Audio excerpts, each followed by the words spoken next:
Welcome back. Today on Nutrition, we are having a conversation with Iwalola Jimoh, public health specialist, nutritionist, and an avid sports lover. I like that. I like that, when females love sports. Now, she promotes sports extensively. That's talking about for adolescents, for women, and all of that. And today we're talking about sports for adolescents, or nutrition. Adolescent nutrition. Adolescent nutrition, right? Wonderful. First of all, just to clear up everybody, who's an adolescent? An adolescent is a person between the ages of 10 and 19. That's by the World Health Organization, standard. But then when you look at various societies, this varies from about 9, sometimes to about 20, 21. But most times people assume that people who are teenagers are adolescents. But the key thing is it marks a period where there's a lot of change in terms of physiological changes, neurological changes, psychological changes, and a person is moving from childhood into adulthood. So that's a very crucial stage in a child's life.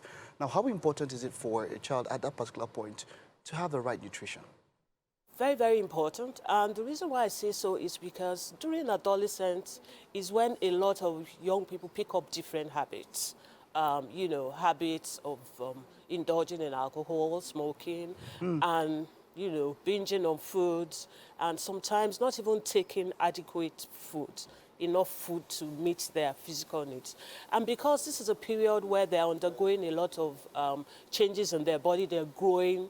For the girls, they're starting their, they're going through puberty, they're starting their menstruation. It's a period when they're supposed to have an adequate diet to meet not only their physical needs, but also their physiological needs.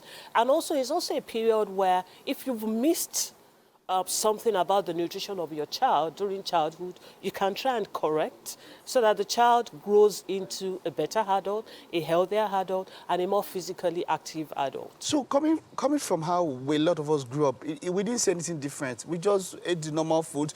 The only difference we saw was in quantity. Maybe the older you go, the more quantity you are given, because I know.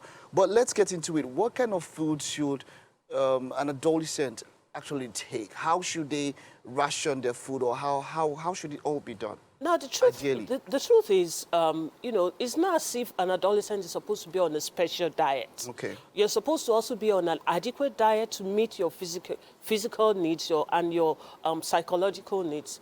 I mean, I always say something that your food is meant to bring you joy. You're not supposed to sit to eat food and then you're miserable. For adolescents, they're going through a lot of psychological changes, and it's important to give them food that meets their physical needs. And it's also during adolescence that people start engaging in sports a lot, and so their physical needs go up. So an adequate diet for an adolescent will be that which meets the physical need, and then the fact that the child is also changing, growing. There's a lot of physiological growth in the body, and so the bones are elongating, the person is growing taller. So you should also have adequate protein in the diet to meet all these needs. So this is very, very important. So we're not saying adolescents should be on a special diet. We're saying adolescents should be on a diet that is adequate to meet their emotional needs, their physical needs, and then their psychological needs. So people want to be a bit more practical. Can you give us, maybe in a week or in a day, what this diet should or can look like? Okay, so for example, an adolescent is supposed to eat at least 3 main meals. When I say 3 main meals, your breakfast, your lunch, and your dinner.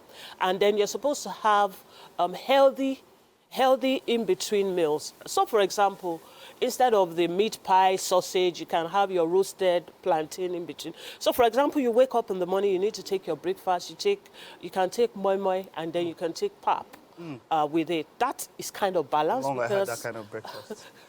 Or you can take your bread and egg, and then that would be maybe like around 8 or 9, and then around 11, you take a healthy snack.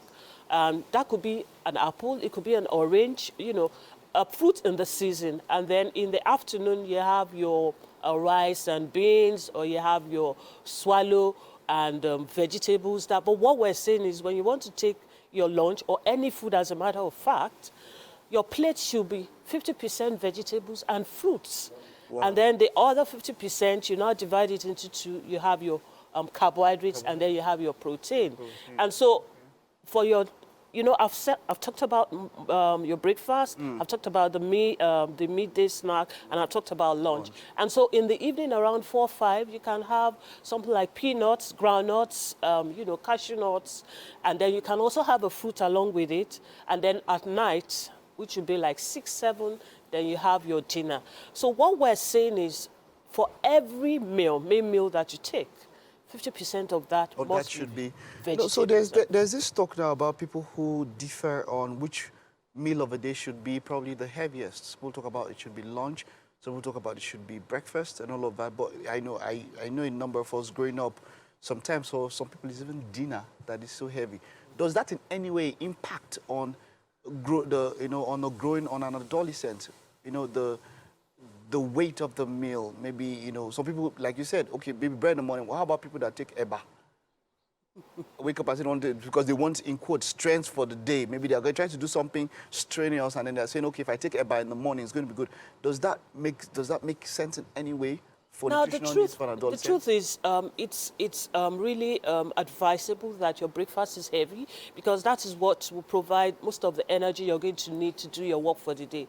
So if, for example, you're a bricklayer or you're a farmer or something, you need a lot of carbohydrates that will give you the energy for the day. And so if you take eba or you take pounded yam or you take rice, that's absolutely okay.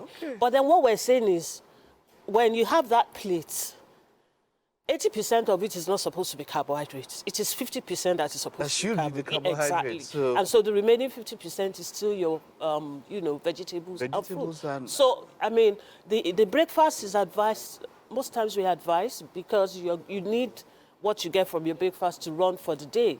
So it's advisable for that is heavier. And then your lunch can also be a little bit heavy. But then because when you're going to sleep, you're not going into a war, you're not going to run. So, I mean, your dinner can be a bit light. It should. Yeah, compared to the other 2 meals of the day. Thank you so much. That was quite, you know, instructive. I hope people there have learned something so that they know how best nutritional needs are for adolescents. Thank you very much. You're welcome. All right, okay, so hope you're able to pick something out. Now, let's head over, hopefully, the nutrition out there that Mary is putting together. Mary,